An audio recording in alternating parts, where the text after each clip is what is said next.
오늘은 쌍둥이 비유라고도 일컬어지는 밭에 감추인 보화, 그리고 세상에서 가장 값진 진주의 이야기를 함께 생각해 보고자 합니다. 이 두 이야기, 밭에 감추인 보화는 어떤 사람이 밭에 나가서 일을 하다가 거기에 감추어둔 보화를 발견했어요.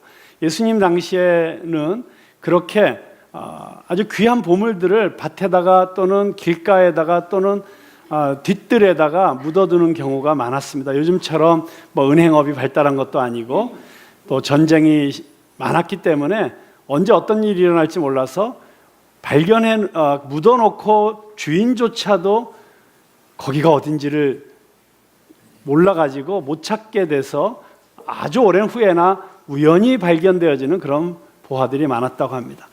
그런데 밭에 감추어진 보화를 밭을 갈다가 발견한 이 사람은 얼른 그것을 땅에 다시 묻어두고 그리고 자기 집으로 가서 그 보화가 감추어져 있는 그 밭을 사기에 필요한 재원을 마련하기 위해서 자기의 모든 소유를 다 팔아서 그 밭을 샀다는 이야기. 그리고 두 번째 비유의 이야기는 세상에서 가장 아름답고 귀한 진주를 찾아다니는 진주 장사의 이야기입니다. 오늘날에는 가장 값진 보석을 지칭할 때 주로 뭘 얘기하죠? 네, 다이아몬드를 얘기하지만 예수님 당시에는 다이아몬드는 아직 보석으로서의 그 가치가 나타나지가 않고 있었던 때였습니다. 그래서 그 당시에는 진주가 가장 값진 보물이었고 소장가치 면에서 보나 그 어떤 심미적인 아름다움으로 보나 좋은 진주를 소유하는 것이 왕족이라든가 그 당시에 부호들이 가질 수 있는 최고의 프라이드고 또 자기 나름대로의 하나의 투자의 방편이었다는 것을 알 수가 있습니다.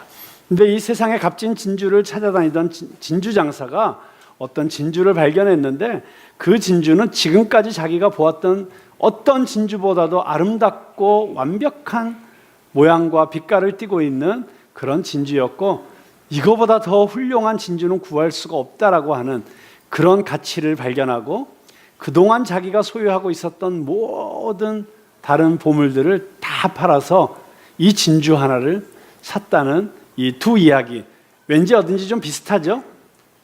두 이야기가 비슷한 점이 많이 있습니다. 그런데 비슷한 것 같으면서도 사실 상당히 미묘한 차이가 있습니다. 오늘 그 비슷한 점이 어떤 것이고 그 차이가 어떤 것인지를 발견함을 통해서 이 비유를 통해서 이 두 비유를 함께 우리에게 들려주시는 예수님의 의도가 무엇인지를 생각해 보고자 하는 것입니다. 자, 먼저 비슷한 점을 살펴보겠습니다. 첫째는 이 두 비유가 다 천국에 대한 비유이기 때문에 천국의 가치에 대해서 이야기하고 있습니다. 무슨 말입니까? 천국은 값을 따질 수 없을 만큼 귀하다는 것입니다. 이 세상의 천국과 비교할 수 있는 가치를 지닌 것은 이 세상에는 존재하지 않습니다. 그 보화와 그 진주를 소유하기 위해서 자기 모든 소유를 다 팔아서 사고 싶을 만큼 무한한 가치를 지니고 있다는 것을 보여주고 있습니다. 그리고 이 두 비유의 주인공들은 다 그 가치를 인식했습니다. 이게 중요한 것이죠. 그 가치를 알아보았다고 하는 것. 여러분, 아무리 훌륭한 가치를 지니고 있어도 그 가치를 알아봐 주는 사람이 없으면 그것은 사실 아무 의미가 없는 것입니다.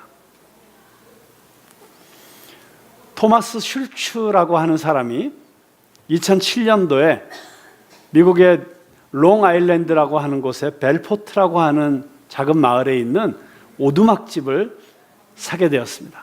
30만 불을 주고 샀다고 하니까 지금 우리 돈으로 한 3억 3천만 원 정도 주고 집을 산 것이죠.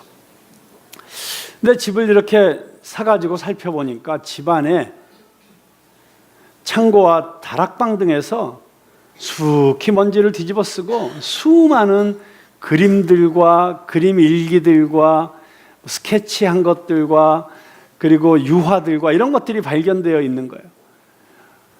근데 너무 많았는데 나중에 세어보니까 한 7만 점쯤 됐다고 해요. 근데 그게 뭐 먼지를 뒤집어 쓰고 막 오래된 그림들이니까 쓰레기처럼 느껴지고 아무 가치도 없다고 느껴져가지고 이거를 버리려고 했는데 자세히 보니까 이게 한 사람이 거의 평생에 걸쳐서 그린 그림 같다는 느낌을 받게 되었어요. 그래서 이거를 그냥 이렇게 쓰레기로 소각하든지 버리는 게 도리가 아닌 것 같아서 그냥 내버려 뒀다고 합니다. 그러다가 우연한 기회에 바로 자기가 산 그 집이 1930년대에는 미국의 가장 추상적인 그림을 그리는 만화가요 일러스트레이터였고, 그리고 후에 인상파 화가들의 영향을 받아서 인상주의에 가까운 그림을 그리게 된 아서 피나지안이라는 화가가 살던 집이었다는 사실을 알게 되었습니다. 그렇다면 이 모든 그림들이 다 아서 피나지안이 그렸던 그림이란 말인가 깜짝 놀라서 그것을 소도비 경매장에 가지고 가서 전문 감정사에게 감정을 의뢰한 결과, 그 감정한 사람이 뭐 앤디 워홀의 그림값도 매기고 했던 그런 유명한 감정사라고 하는데, 이 그림들이 어마어마한 그림들이라고, 미국 회화사에 남을 만한 의미가 있는 그림들이라고 하면서 대충 추산해봐도 이 집에 있는 그림의 가치가 약 3천만 불 정도에 달한다, 이렇게 평가를 했고, 그 중에 이미 그림 하나는 50만 불에 팔려가지고 지금 미국의 어떤 유명한 건물에 전시가 되어 있다고 합니다. 그 그림을 알아보기 전까지는 쓰레기 더미였죠. 그런데 그 그림의 가치를 알아본 사람에 의하면 이것은 수천만 불의 가치가 있는 그런 놀라운 보물이었다는 사실을 알게 되는 것입니다. 여러분, 예수님께서는 천국에 대해서 말씀하시면서 누가복음 17장 20절에서 하나님의 나라가 모두가 다 볼 수 있게 임하는 것이 아니라고 가르치셨습니다. 거듭나지 않은 자연인의 본성으로서는 이 천국을 이해할 능력이 없다는 것이죠. 육에 속한 사람은 하나님의 성령의 일들을 받지 아니하나니 이는 그것들이 그에게는 어리석게 보이며 또 그는 그것들을 알 수도 없나니 그러한 일은 영적으로 분별되기 때문이라고 고린도전서 2장 14절에서 이야기하고 있습니다. 그러니까 육에 속한 사람이 보기엔 하나님의 나라, 하늘나라의 일, 성령에 속한 일, 예수 믿는 사람들이 하는 일들이 다 어리석게 보일 수밖에 없는 거예요. 요한복음 3장 3절에서 한밤중에 찾아온 니고데모에게 예수님께서 뭐라고 말씀하십니까? 사람이 거듭나지 아니하면 하나님의 나라를 볼 수 없느니라. 거듭나지 아니한 인간의 눈으로서는 하나님 나라의 비밀을 깨달을 수가 없다는 것입니다. 하나님의 은혜로 하나님의 나라의 가치를 알아본 그리스도인들이 그 천국을 위해서 자신의 삶과 꿈과 미래를 온전히 드리는 것을, 그래서 거듭나지 아니한 사람들은 이해할 수도 없고 이상하게 볼 수밖에 없다는 것입니다. 베드로전서 2장 7절과 8절을 보면 그러므로 믿는 너희에게는 보배이나, 그렇죠, 우리 믿는 우리들에게는 가장 귀한 보물, 최고의 보배는 예수 그리스도인 줄로 믿습니다. 그런데 그 예수님이 우리에게는 보배지만 믿지 아니하는 자에게는 건축자들의 버린 돌이 되고, 건축자들의 버린 돌, 그냥 쓸모가 없어서 버려진 돌처럼 버려졌는데 그 돌이 모퉁이 돌이 되어 가지고 부딪히고, 또한 부딪히는 돌과 거치는 반석이 되었다, 그냥 걸림돌이 되었다는 얘기예요. 그러니까 예수님이 우리에게는 보배이신데 그 존귀한 보배가 돌처럼 취급되어지는 것이 이 세상의 모습이다라고 사도 베드로가 이야기하고 있는 것입니다. 그러므로 사랑하는 성도 여러분, 오늘 이 자리에 있는 저와 여러분은 바로 우리의 영적인 눈이 열려서 하나님의 나라를 볼 수 있고 예수 그리스도가 우리의 인생의 가장 존귀한 보물이라는 사실을, 보배라는 사실을 깨달았다는 사실을 우리 하나님께 감사할 수 있기를 바랍니다. 그리고 아직 이 비밀을 발견하지 못하신 분이 이 자리에 혹시 계시다면 오늘 이 시간 하나님의 은혜로 성령님의 도우심으로 보배 되신 예수 그리스도를 만나시고 그 보배를 소유하시는 놀라운 기적 같은 일이 오늘 여러분에게 있게 되기를 바라는 것입니다. 자, 두 번째로 이 두 비유의 공통점은 천국을 소유하는 것은 엄청난 기쁨을 준다는 것입니다. 여러분, 이 두 비유의 주인공들은 다 자기 소유를 팔아야만 했습니다. 그러나 누구도 억지로 억울해하며 아까워하며 팔지 않았습니다. 그냥 너무 고통스러워하면서 이 아까운 걸 팔아야 된단 말인가, 또는 근심하거나 염려하면서 그 소유를 팔지 않았습니다. 막 날아갈 듯이 기뻐서 막 달려가서 자기 소유를 기쁨으로 팔아치우는 거예요. 집안 사람들이 깜짝 놀라가지고 이 뭐 하는 짓이냐고, 직원들이 아니 왜 이러시느냐고, 우리가 지금까지 이렇게 아끼고 소중하게 간직했던 이 보물들을 왜 다 파시냐고 그렇게 말릴지도 모르겠어요. 무슨 조용해 너희들은 몰라, 됐어 내 말 들어 하면서 팔아치우면서 막 기분이 좋아서 어쩔 줄 모르는 그런 모습을 여러분 한번 상상해 보시기 바랍니다.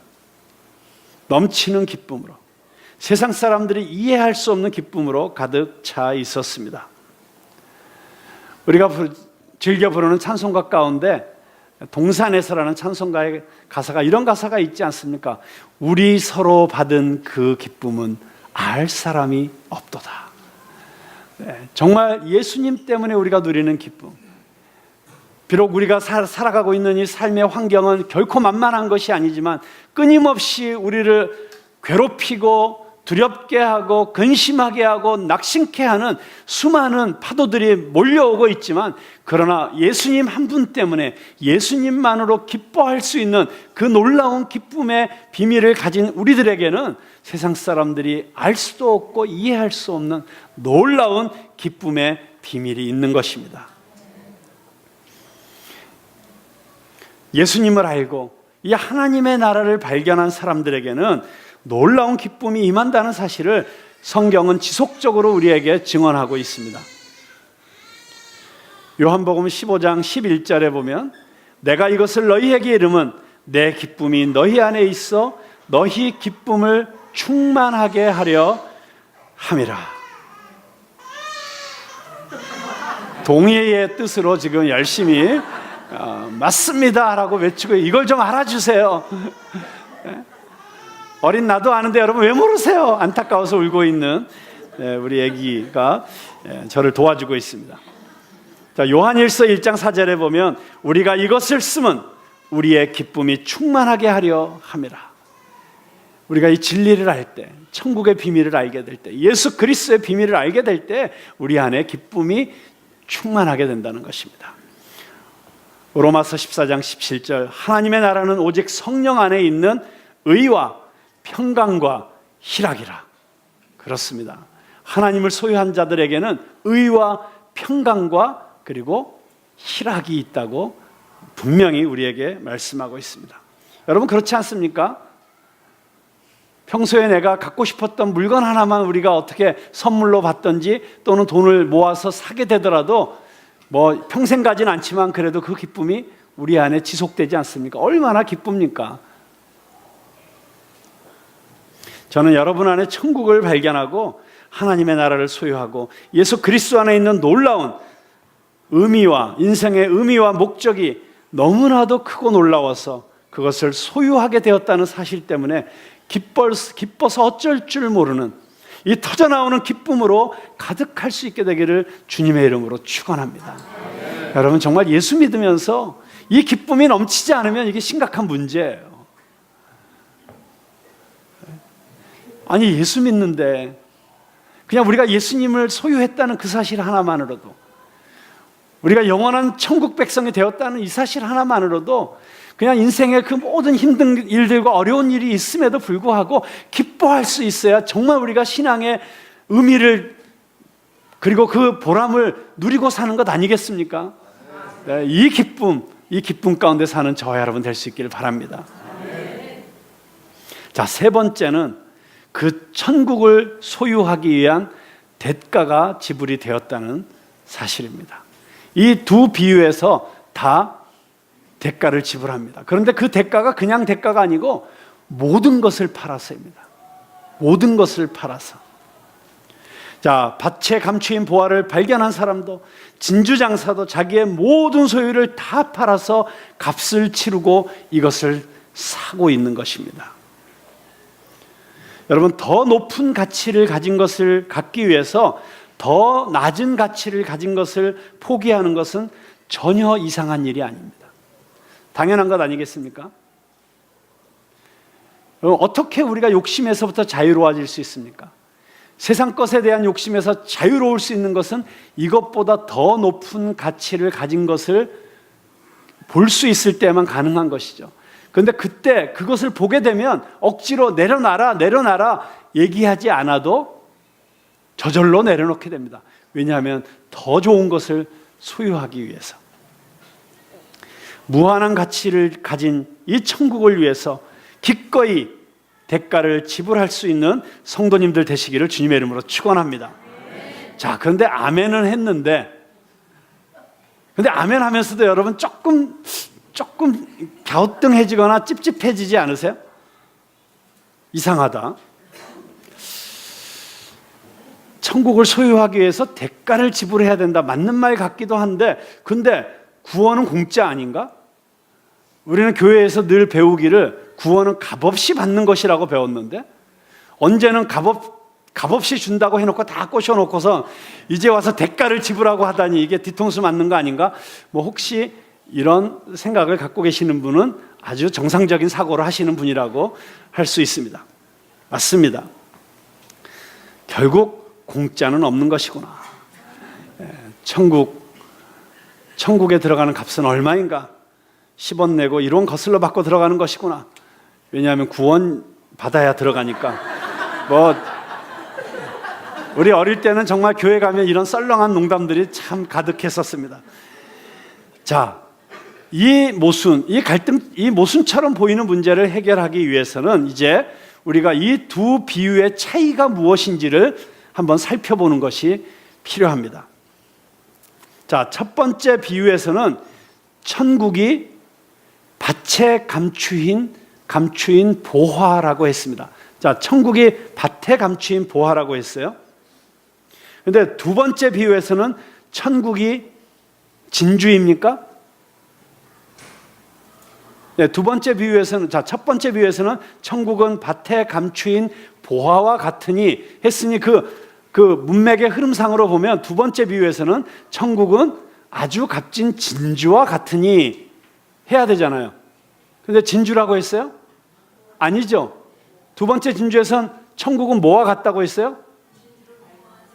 진주 장사와 같다고 했어요. 자, 이 대목에서 아주 사소한 차이 같지만 이 차이 때문에 이 두 비유가 같이 등장하는 것입니다. 그리고 천국 복음에 대해서 총체적으로 온전하게 이해하기 위해서는 이 두 비유가 같이 있어야만 하는 것입니다.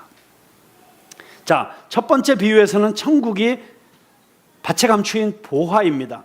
자, 그런데 천국은 쉽게 얘기하면 예수님이라고 할 수 있죠. 왜냐하면 예수님이 다스리시는 나라가 하나님의 나라고 천국이니까. 자, 밭에 감추인 보화가 예수님이에요. 그래서 그 천국을 소유한다는 것은 다시 말해서 밭에 감추어진 보화와 같은 예수님을 만나는 것이죠. 그리고 그 예수님을 소유하기 위해서, 그 예수님이 주시는 구원을 받기 위해서 내가 가진 모든 소유를 다 팔아야 된다는 쪽으로 생각할 수 있습니다. 자, 그런데 여기서 해석을 잘못하면 이게 공로주의로 빠질 수가 있어요. 뭔가 그것이 내 선행이 되었던지, 내 헌신이 되었던지, 나의 봉사나 구제가 되었던지, 아니면 나의 선한 행실을 통해서든지 그 모든 것들을 통해서 내가 대가를 지불함으로써 구원을 얻을 수 있다라고 오해할 수 있어요. 그런데 여기서 그 보화를 소유한다는 것은 구원을 얻는다는 이야기는 아니에요. 그러면 그것은 무슨 뜻일까요? 구원을 어떻게 얻는 것입니까? 그것을 두 번째 진주장사 비유가 보여주고 있어요. 자, 두 번째 비유에서는 그 천국이신 예수님이 뭐라고요? 진주장사예요. 예수님이 밭에 숨겨져 있는 것이 아니라 이제는 오히려 값진 진주를, 이 세상에서 가장 값진 보배인 그 진주를 찾아 나서는 진주 장사로 표현되고 비유되고 있습니다. 자, 여기서는 누가 대가를 지불하고 있습니까? 예수님이 대가를 지불하고 있어요. 여러분, 우리가 구원을 받는 것은 절대 공짜가 아닙니다. 어마어마한 값을 지불하고 구원을 얻은 것입니다. 문제는 우리가 그 값을 치른 것이 아니고 예수님이 우리를 위해서 대신 치루어 주셨다는 것이죠. 그래서 우리는 값없이 받는 것이지만, 우리가 값없이 받기 위해서 예수님이 그 모든 대가를 치루어 주셨다는, 바로 그것이 십자가의 사건인 것입니다. 자, 그렇다면 예수님께서 그렇게 대가를 지불하고 사기를 원하신 그런 그 값진 진주는 무엇일까요?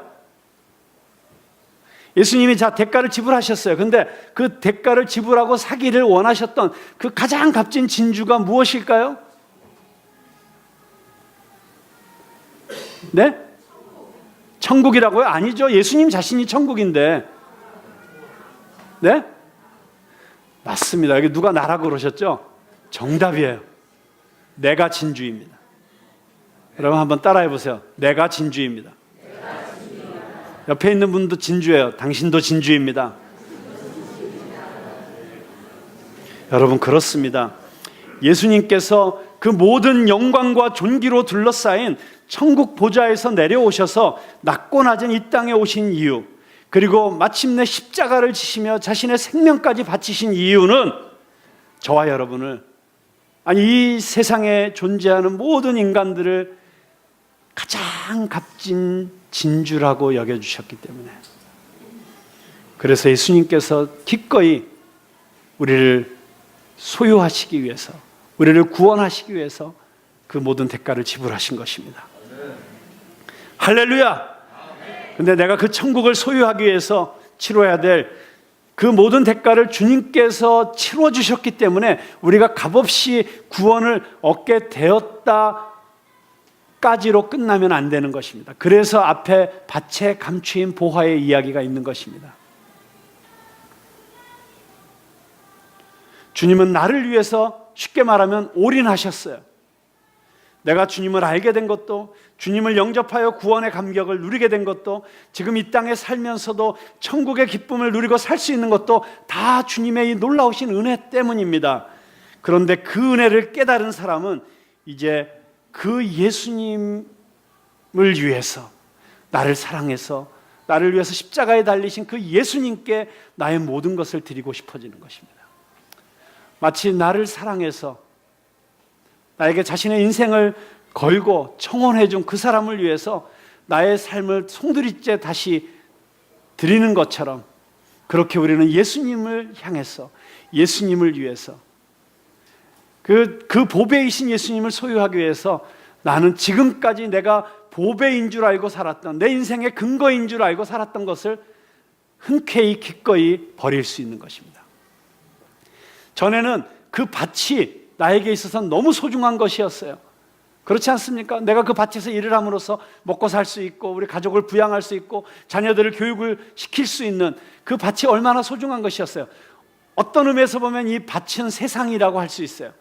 그런데 그 세상 속에서 내가 예수 그리스도를 발견한 순간, 이제는 내가 그 밭을 산다는 것은 그 밭이 중요해서 사는 것이 아니죠. 그 밭 가운데 숨겨져 있는 예수님을 소유하기 위해서 밭을 사는 것이고, 조금 더 엄밀히 말한다면 그 밭은 버려지기 위해서 사는 밭이죠. 그 밭에 있는 보화가 중요해서 사는 것이지 밭 때문에 사는 것은 아니지 않습니까?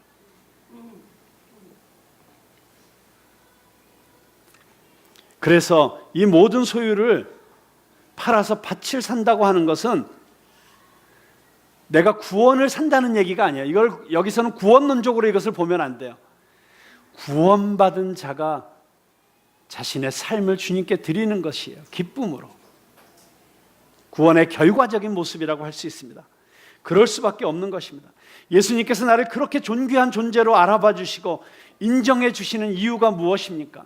나를 사랑하시기 때문입니다. 사랑은 사랑받는 대상을 존귀하게 만드는 힘이 있습니다. 내 가치는 내가 사랑받는 만큼입니다. 지극한 사랑을 받았기 때문에 지극히 존귀한 존재가 되는 것입니다. 그 사랑으로 나를 사랑해 주신 예수님의 사랑을 받아서 우리의 눈이 열리게 되면 우리는 예수님이 얼마나 존귀하고 아름다우신 분인지를 깨닫게 됩니다. 예수님 안에 있는 그 놀라운 가치는 세상의 어떤 것과도 비교할 수 없는, 말로 설명할 수 없는 보배로운 것입니다. 그것을 깨닫고 나면 그 주님께 올인하지 않을 수가 없습니다. 여기 밭에 감추인 보화를 발견하고 그 영원한 가치를 깨달아서 자신의 삶을 드린 한 젊은이가 있습니다. 1956년에 미국 전역을 큰 충격으로 몰아넣었던 짐 엘리엇이라고 하는 청년의 이야기입니다. 짐 엘리엇은 1927년 미국의 오리건의 포틀랜드에서 태어났습니다. 엘리엇은 글을 잘 썼고 재능 있는 연설가이자 교사였습니다. 그는 명문 휘튼 대학 재학 시절에 지도력 있는 학생이었고 레슬링부의 챔피언이자 스타이기도 했습니다. 그의 친구들 중 많은 이들은 휘튼 대학교를 수석으로 졸업한 엘리엇이 그의 탁월한 영적 은사를 미국에서 교회를 개척하고 목회자가 되어서 발휘하게 되리라고 믿어 의심치 않았었습니다. 그러나 엘리엇은 사람의 뜻을 구하지 않고 하나님의 뜻을 구했습니다. 오랫동안 혼자 기도한 뒤에 그는 이국 땅 남아메리카를 향한 하나님의 부르심을 느꼈습니다. 왜 어떤 사람은 복음을 한 번도 듣지 못하는데 다른 사람들은 몇 번씩 들어야 합니까? 그는 에콰도르에서 사역했던 선교사와 교제하면서 아우카 부족이라고 하는 미전도 종족에 대한 이야기를 들었습니다. 그 아우카족은 에콰도르에서도 흉폭하기로 소문이 난 종족이었고 그 누구도 외부인들이 자기들 마을에 들어오는 것을 허용하지 않고 누가 허락 없이 들어오면 그냥 잔인하게 죽여버리는 것으로 유명한 부족이었습니다. 그런데 그들을 마음에 품게 되었습니다. 짐과 그의 아내 엘리자베스는 둘 다 에콰도르 선교사로 부름을 받았습니다.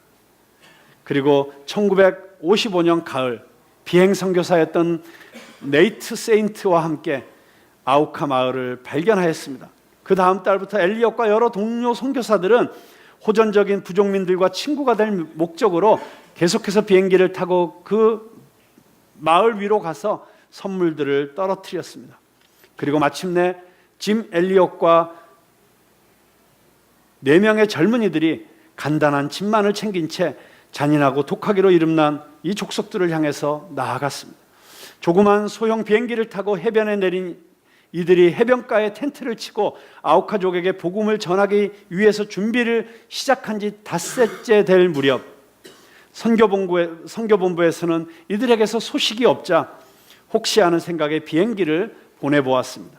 그런데 바로 그곳 해변에서 이 5명의 청년들이 무참하게 살해된 것을 발견했습니다. 1956년 1월 8일 5명 모두 아우카족 전사들에게 창과 도끼로 죽임을 당하였습니다. 해변가에 그들의 시체가 피를 흘리며 널브러져 있었습니다. 그런데 한 가지 이상한 점이 있었습니다. 그들의 주머니에는 권총이 들어있었던 것입니다. 이들은 자신의 신변을 보호할 수 있었음에도 불구하고 총을 뽑지 않고 그대로 죽임을 당했습니다. 라이프지와 타임지는 이 사실을 보도하면서 얼마나 분노했는지 모릅니다. 당시 라이프지에서는 이 사건을 10페이지에 달하는 기사로 다루면서 그들은 부인들과 퀴추아 인디언과 히바로 인디언 사역을 하면서 아우카족을 알게 되었다. 아우카족은 수백 년 동안 외부인들은 모두 다 죽여왔다. 다른 인디언들은 그들을 두려워하였으나 선교사들은 아우카족에게 가기로 결심했다. 이 얼마나 불필요한 낭비인가? What an unnecessary waste. 그렇게 의문을 제기했습니다.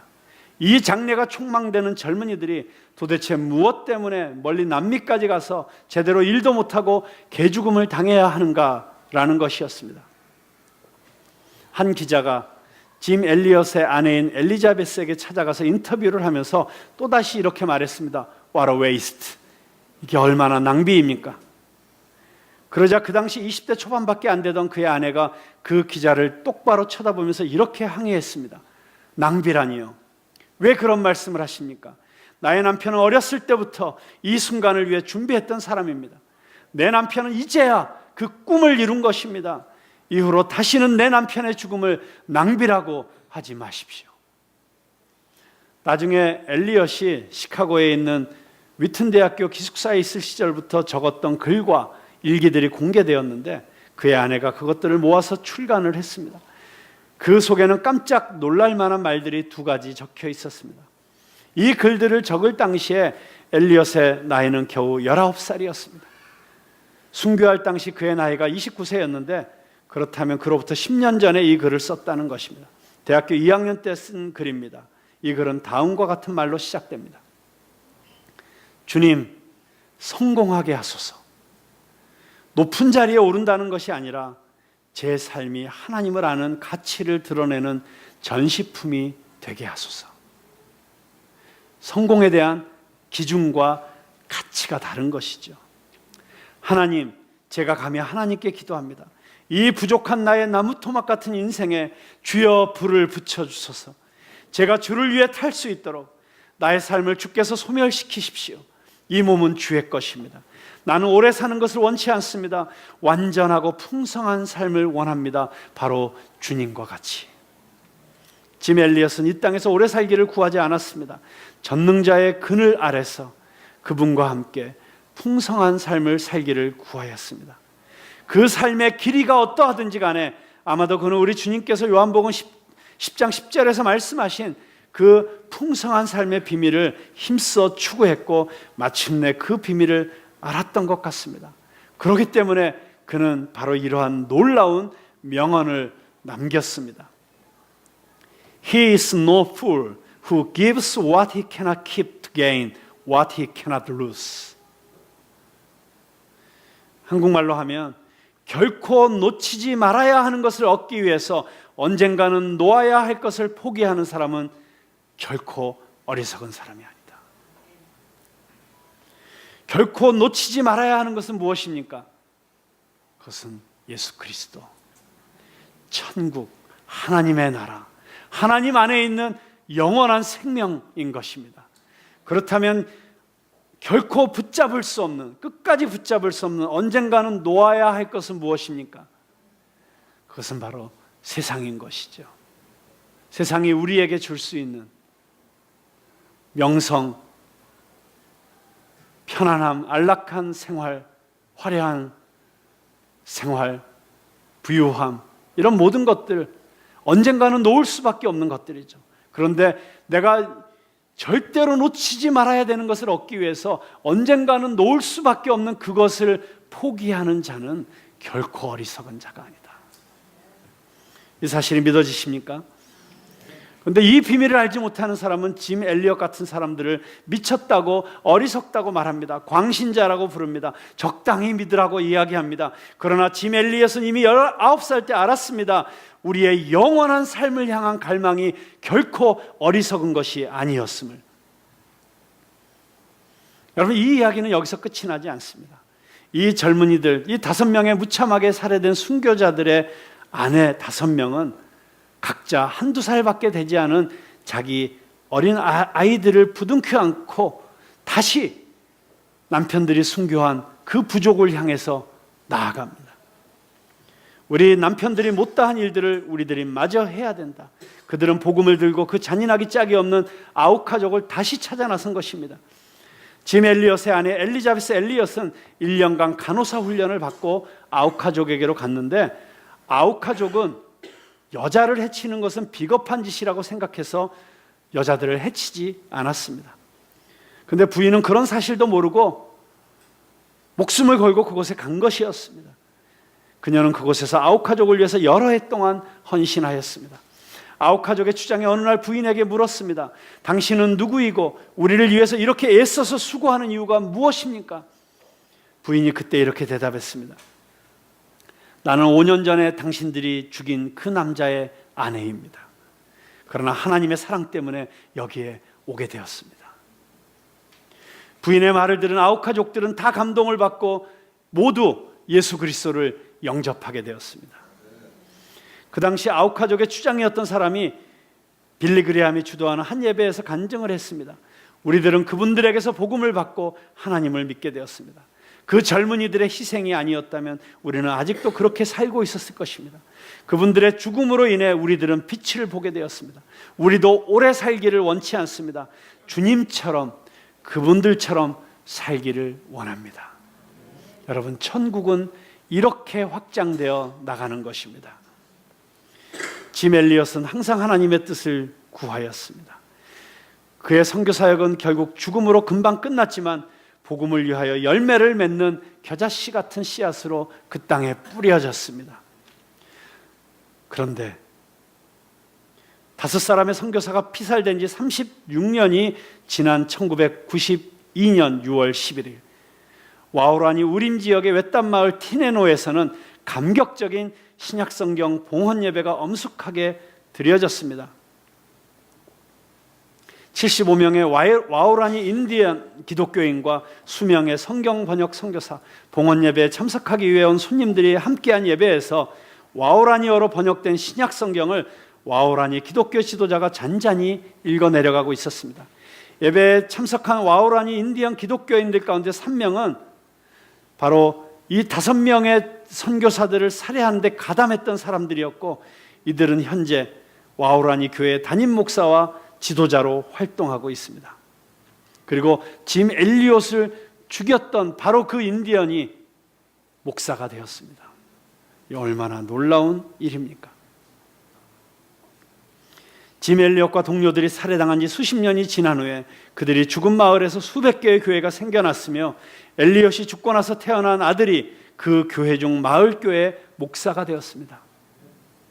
그리고 그가 남미의 열대 우림에서 죽은 지 40년 후인 1995년 엘리엇이 졸업한 휘튼 대학에서는 바로 그 짐 엘리엇의 이야기를 통해서 감동받은 청년들이 다시 자신들의 삶을 하나님의 나라를 위해서, 예수 그리스도를 위해서 온전히 드리겠다고 헌신하는 놀라운 부흥 운동이 일어나게 되었습니다.